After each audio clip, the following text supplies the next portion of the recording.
Yo guys, what's up? Today I'm going to show you how to paint hazard stripes. I mean, I am very fond of myself, using as many models as I can in my own collection. We're going to be doing a lot of volumetric highlights, and so we're highlighting a black base coat with a mixture of Eshin Grey and Thramar Black before adding in some Administratum Grey to the mix and keeping these nice and thin. A volumetric highlight, for anyone who's unsure, is basically a highlight that isn't just on the edges. It helps define the shape of the model in the same way you might have done as a kid where you were shading in a coloring book. You know, where you go a little bit harder, a little bit brighter in certain areas.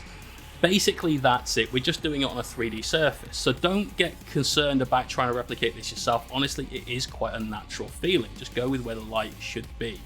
Gonna add some more Administratum Grey, and we're still sticking to that volumetric style of highlight where we're hitting just those little peaks on top of things to ensure that the gradient is still there, but we're also treating this a little bit like an edge highlight as well. It's our final highlight on the black.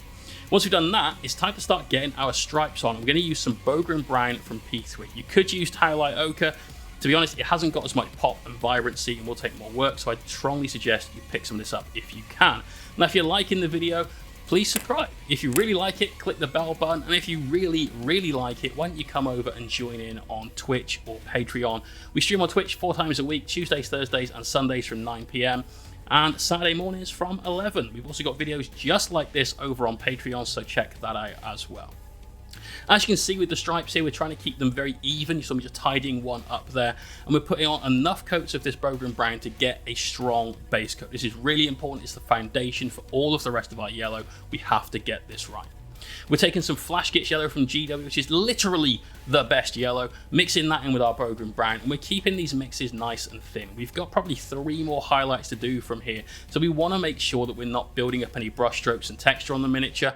Hopefully you guys can follow this whilst it's going quite quickly. I wanted to make sure a short form video on this, but let me know if you're having any issues following it. We're adding even more Flash Gitch yellow into the mix, and we're probably at a 2 or 3 to 1 Flash Gitch yellow to Bogren Brown mixture. Add all of that on, still working with those volumetric highlights, but start to build up your edges as well. And again, a volumetric highlight, don't get it twisted. It sounds fancy. All it is shading, the same as we probably all did in coloring books as a kid. There's loads of examples of how you can do this online. Look up pictures of like light references and so on, and you'll get it. Now we're going to do something weird. We're taking some white ink. You can use just some thin white paint, but ink is better. It's got a lot more pop to it. And we're using this to completely mess up our model, as you can see here. What we're really doing is we're applying kind of an under highlight. Most of you will be familiar with like a zenith or pre-shade. This is kind of like that, but halfway through a paint job. And as you can see, it looks pretty terrible, but the next step will rescue all of that. We're taking some Flash Gitch yellow and we're thinning this right down to a glaze. What this is doing is now going over the white. That white is going to show through and give us the most pure, bright example of that Flash Gitch yellow. So this works as a final highlight, but the glaze of yellow we're putting down also works to tie in all of the other yellow we've put on the miniature. Great technique.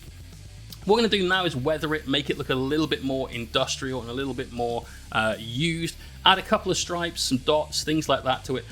Don't overdo it. Remember, you're cutting into the shape, and the more you do this, the less shape you have left. So, you know, less is occasionally more with this technique. Once that's done, the last step is to take some Troll Slayer Orange, again thin that down to a glaze, and now we're going to guide that into the recesses using a motion directly towards the shadows with this to darken those down.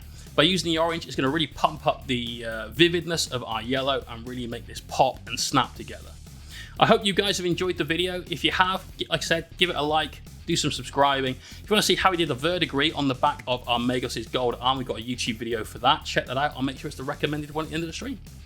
Thanks very much for watching, guys. Like I said, hopefully we'll see you in the streams. Peace out.